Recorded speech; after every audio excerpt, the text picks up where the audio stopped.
Hey everyone, Scott Johnson with Pitt County Homebuyers here. I just wanted to reach out to you and go over this article in more of a step-by-step fashion and give a couple of insights to it because really this is an extremely important article, especially if you are right now looking at selling your home or maybe you've inherited a home that you need to get rid of or sell. It could have been sitting there for a while, or maybe you're in foreclosure, or hopefully not, but going through a divorce. These are all situations where not only are emotions high and tensions as well, this is also a time that's really stressful. So the last thing that you need to be worrying about is how to sell a house, if you're a realtor, okay, cool. You already know what you're doing. But what I want to go over with you is kind of the costs associated with selling your house, because a lot of people say, hey, I'm going to throw a for sale by owner sign up in my yard and poof, I'm good to go, right?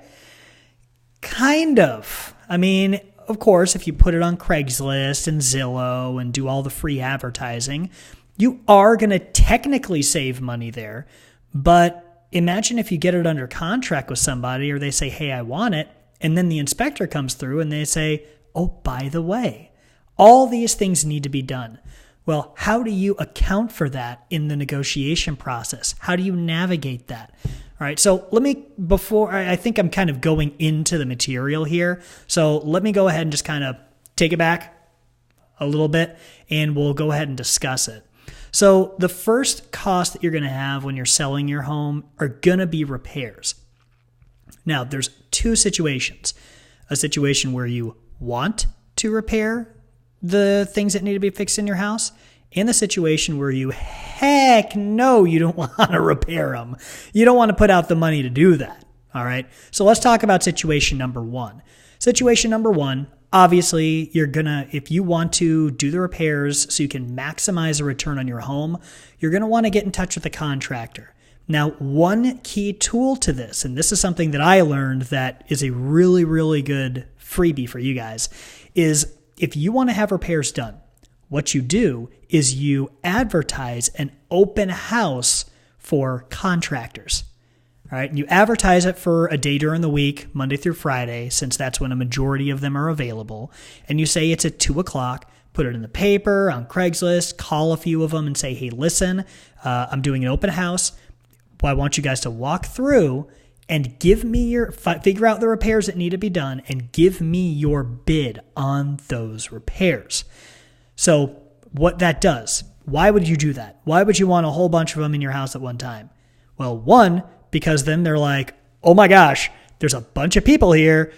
I better go ahead and make sure I get a good price on this. So saves you money, drives the price down by increasing competition. Right? The second thing is it gives you other insights because you're going to have, let's say, 3 guys going through your house, or guys or girls, whichever, contractors, and they're going to give you the report afterwards and the pricing. And then you can say, okay, well, this guy added the door is tilting a little bit and is not able to close very well. You have to lift it up, but none of the other guys did it. Obviously, he's paying attention to detail. Super important when you're working with a contractor, okay? So doing the open house is a fantastic idea to get those bids. Then, of course, what you do is then there's going to be a cost associated with getting them to do the work, all of that good stuff, all right? Now let's talk about the people who don't want to do the repairs. And I will say, in my experience, it's about 80% of the people. They're just like, hey, I don't want to do it, all right? So a couple things you can do. Now, of course, you are going to have a person, if you are selling directly to a person, which is really a good idea if you want to limit your costs, they're going to have their own person or contractor go through and take a look at the property and figure out how much it's going to cost. It's good to have the contractors go through so you can kind of compare your list and your prices with theirs. Because then if they say, hey, I need you to drop the price by $13,000 because this is how much it's going to be to fix it, well, then you can go back and say, well, I don't know, man. You might want to talk to this contractor. I think he's got a little bit better head on his shoulders, right? So that's helping you in the negotiation process as well.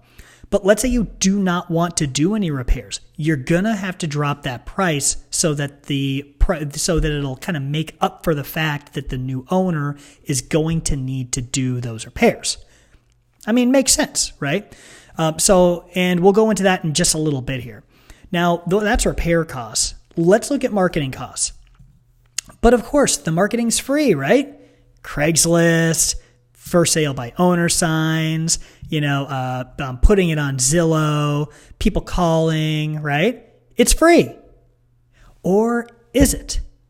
So the interesting thing in today's modern day society is a lot of people put a lot of value on money. And money is kind of what makes the world go round.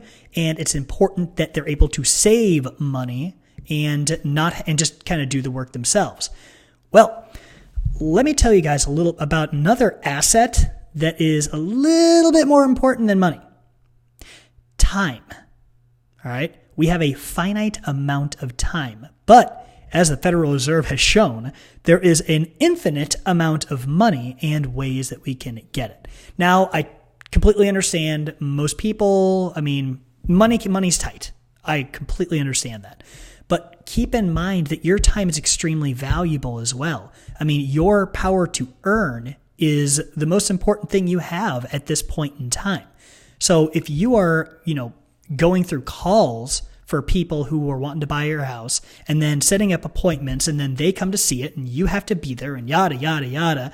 Of course you could get your brother, your sister, your cousin to do it, but how many are they going to do before they say, okay, you're not paying me, so why am I going to keep doing this? Right?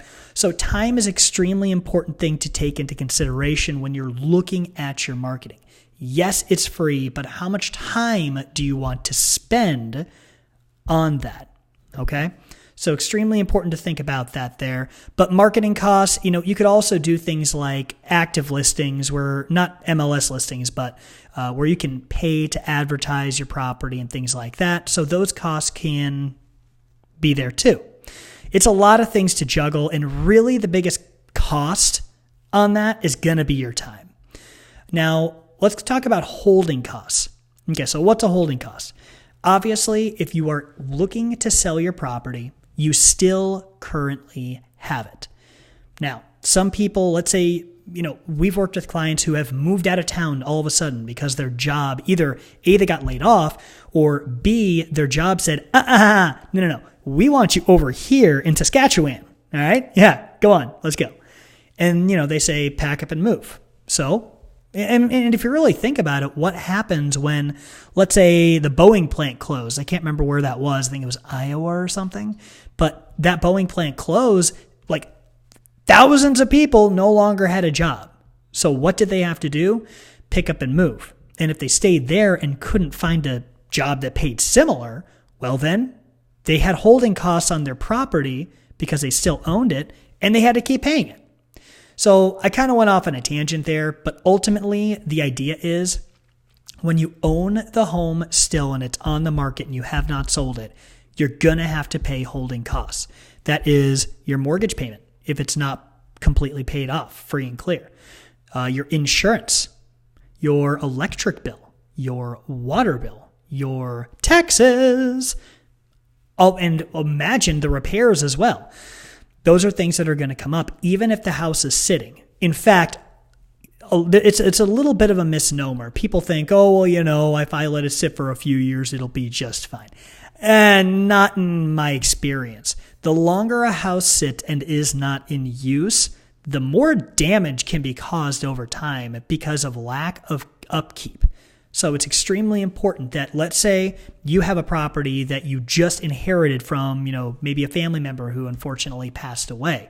Well, talk to the family and the heirs, unless you're the only one, and say, listen, let's look at this. Are you going to buy it? Do you want it? No? Okay, let's move it along.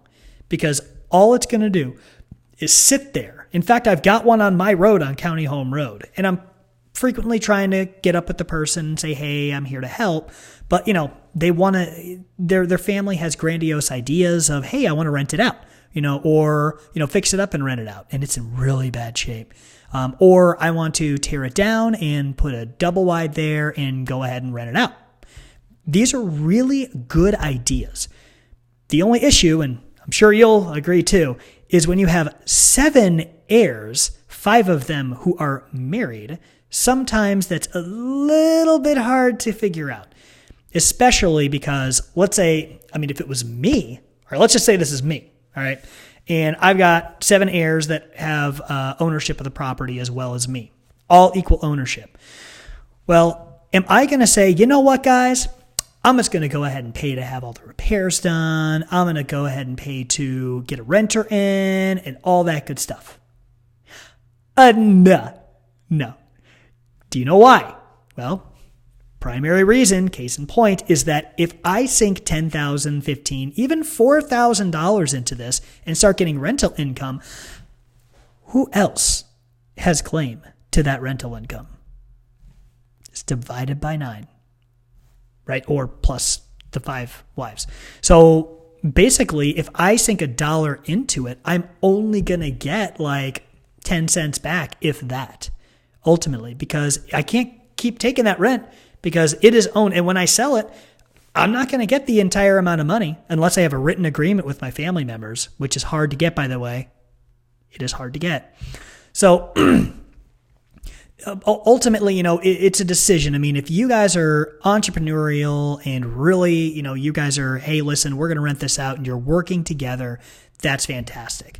But if it's a case where you have 7 or 10 people that are involved and they're just like, everyone's got a different idea and some people don't want to do anything and other people are like, hey, I need you to pitch in, and no one wants to do it, it's probably best to go ahead and just sell it. But that's just my opinion. Okay, just my opinion. Go ahead and actually, if you're in that situation, talk to your family and have them watch this video. Go ahead and send them a link so they can kind of watch it. All right. So that's holding costs, agent costs. So one fantastic way, in fact, I've got a partner now. Another big boon for you guys is that I actually have a partner who is a broker. So what we do is when we go take a look at your property, we give you 2 things. We give you a cash offer, as well as a listing offer, which is really, really, it's not heard of in this market. That's something that you are absolutely not going to get right now unless you're going with PID home buyers. Now, agent cost though. So normally the average cost of the agent is around 6%. All right. Now, and an agent is a fantastic tool to have in your belt. All right. In fact, if you haven't talked to an agent yet, I'd ask you why you haven't. And if you want to set up a time to talk with my partner, go ahead and send us a message, send us your information, and I can go ahead and we'll get you scheduled up. But Catherine's fantastic. She knows the market. It's been living here, God knows, her whole life. And they actually her family are entrepreneurs here in the area, have a business in downtown Greenville. But you have those 6% fees. Also, and that's just pretty much that's agent costs. Now, there's other costs associated with staging too. If they tell you, hey, you need to paint or you need to change carpet or you need to do this or this, then that kind of circles back around to repairs, right? So you're going to have to pay for that anyway. Unless you just give them a credit or something. I can't remember. I'll actually have her. She's actually going to do a video with me and we'll post it up here for you guys just so you can kind of take a look at it, answer a couple of questions for you. But anyway, so you have the agent costs that are about 6%. So really, if you add all those up, the repairs, the holding costs, the costs of listing or marketing, you're going to come up with a substantial amount of money in a lot of cases. Well, the question is, would you like to go through all that and have to manage your own closing and pay closing costs, by the way? Normally, what I'm seeing right now is about $300 of seller-paid closing costs at closing, on top of paying your taxes, of course, right? Because that's taken out at closing by the attorney.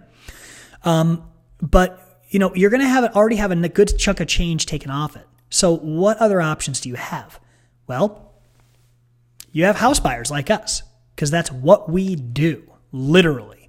We give cash offers for houses. All right. So selling your house directly is especially when it's someone who has a lot of experience, especially in this area of Pitt County.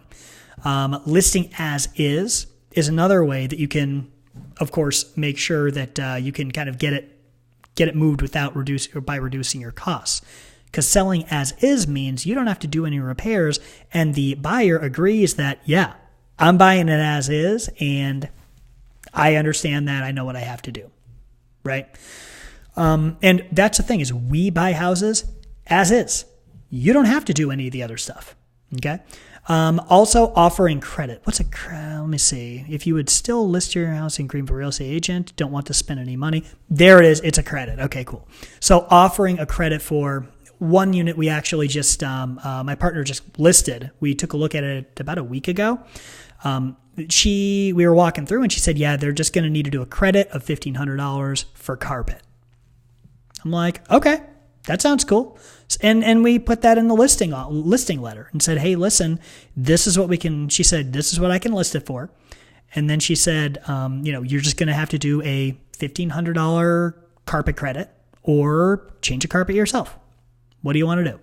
And since this person was in Raleigh, and she's a very sharp individual, I'm sure she's probably going to do the credit because it's a lot easier, But anyway, guys, I really appreciate you taking time to sit down and listen to me. If you have any questions, or if you're watching this maybe on Facebook or something like that, go ahead and click the link, shoot back to the site, and off to the right-hand side, actually the right-hand side in the very bottom, you can go ahead and send me your email address, things like that. We can get in contact and I can answer any questions you have.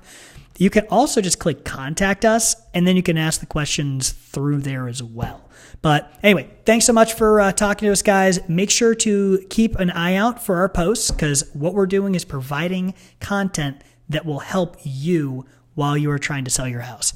Again, this is Scott Johnson with Pitt County Home Buyers. Thanks so much for watching and have a great day.